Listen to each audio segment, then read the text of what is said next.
Halo semuanya, pada kesempatan kali ini saya akan membahas salah satu materi dari mata kuliah Desain Pesan Pembelajaran, yaitu materi Estetika Desain Grafis atau Visual.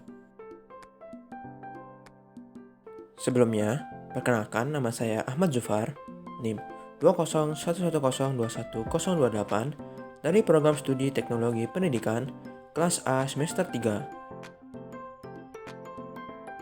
Adapun topik pembahasan yang akan saya bahas pada kesempatan kali ini yaitu ada 3. Yang pertama, pengertian estetika.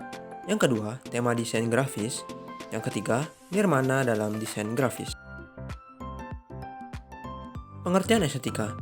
Secara filosofis, estetika berasal dari bahasa Yunani yaitu aesthetis yang berarti perasaan, selera perasaan atau taste. Kemudian, Munro dalam Pujianto mengemukakan bahwa estetika adalah cara merespon terhadap stimuli, terutama melalui persepsi indera, tetapi juga dikaitkan dengan proses kejiwaan, seperti asosiasi, pemahaman, imajinasi, dan emosi. Jadi, dapat disimpulkan bahwa estetika adalah hal yang mempelajari keindahan yang berasal dari objek maupun yang berasal dari subjek, yaitu pengamatan atau pencipta, dan tangkap oleh organ indera. Selanjutnya, tema desain grafis. Desain grafis merupakan ilmu untuk menghasilkan karya visual yang baik dan bernilai seni. Tema sebuah desain grafis merupakan hal pertama yang perlu dipertimbangkan dalam proses komunikasi melalui media grafis. Menurut Pujianto, ada beberapa tema yang disesuaikan dengan fungsi desain grafis. Yang pertama, rasional. Tema grafis memperhatikan pikiran dan mempertimbangkan yang logis agar bisa diterima oleh masyarakat umum. Media dibuat rasional agar masyarakat merasakan manfaat yang disampaikan oleh perancang. Yang kedua, humor atau jenaka. Penampilan humor atau jenaka merupakan strategi mencapai sasaran komunikasi desain grafis untuk memicu perhatian terhadap yang dikomunikasikan. Yang ketiga, rasa takut. Rasa takut sangat efektif digunakan untuk memperbaiki motivasi. Ada 2 hal yang dituju.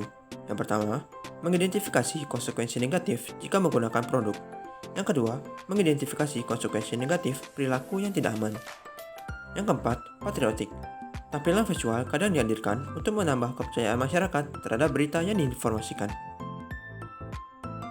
Yang kelima, kesalahan. Media bersifat kesalahan. Hal ini bertujuan agar audien yang membacanya atau melihatnya bisa memperbaiki adegan atau berita kesalahan yang diinformasikan atau dikomunikasikan. Yang keenam, kaidah. Kaidah biasanya berhubungan dengan aturan-aturan yang tidak menyinggung sara.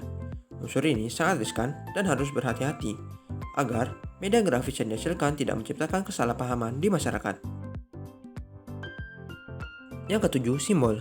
Simbol adalah tanda yang mempunyai hubungan dengan objek yang mempunyai peraturan yang sifatnya umum. Simbol merupakan jembatan yang menginterpretasikan suatu objek kepada orang lain sesuai dengan pengalamannya. Yang kedelapan, pengandaian. Pengandaian merupakan harapan atau angan-angan ke depan sebuah tujuan. Tampilnya media informasi atau komunikasi dengan tema pengandaian membidik masyarakat yang mempunyai harapan besar setelah mengikuti dan menanggapi pesan yang telah disampaikan. Yang terakhir, emosional. Emosional berhubungan dengan faktor psikologis yang dapat mempengaruhi penghayatan, yaitu masyarakat. Sebagai masyarakat, tertarik pada berita yang diinformasikan melalui pendekatan emosional yang mengesampingkan atribut lembaga yang menginformasikan. Topik yang terakhir yaitu nirmana dalam desain grafis. Menurut Pujianto, nirmana dalam desain merupakan strategi atau langkah-langkah yang harus dilakukan dalam penciptaan desain grafis agar menghasilkan karya yang mempunyai estetik tinggi. Nirmana merupakan ilmu dasar untuk menghasilkan desain grafis yang mempelajari tentang warna, bidang, bentuk, ruang, dan diperlakukan sebagai elemen-elemen dasar untuk sebuah desain grafis. Desain grafis merupakan gabungan dari beberapa elemen yang saling berkaitan satu sama lain. Dan gabungan elemen ini membutuhkan pengetahuan dan keterampilan di bidang nirmana. Ada 4 prinsip dasar yang dapat dijadikan acuan di bidang nirmana. Yang pertama, kesatuan, di mana desain grafis merupakan gabungan dari berbagai elemen.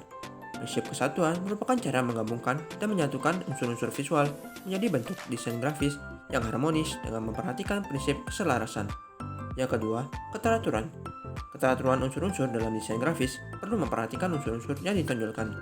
Semua unsur harus diposisikan secara proporsional dan penting untuk diperhatikan kenyamanan mata penikmat visual untuk menghasilkan kesan pandangan yang bulat dan optimal. Yang ketiga, keragaman. Unsur-unsur yang termuat dalam desain grafis hendaknya beragam. Unsur-unsur yang ditampilkan harus memiliki peran berbeda tetapi mendukung satu tujuan. Hal ini bertujuan agar tidak menimbulkan kesan monoton, kurang menarik, dan membosankan. Yang terakhir, komunikatif. Komunikatif dalam konteks desain grafis yaitu pesan yang disampaikan mudah dipahami. Agar desain grafis dapat lebih komunikatif, tentunya mesti memperhatikan tingkat perkembangan sasaran. Sekian pemaparan materi dari saya. Apabila ada kesalahan, mohon dimaafkan dan saya ucapkan terima kasih banyak dan sampai jumpa.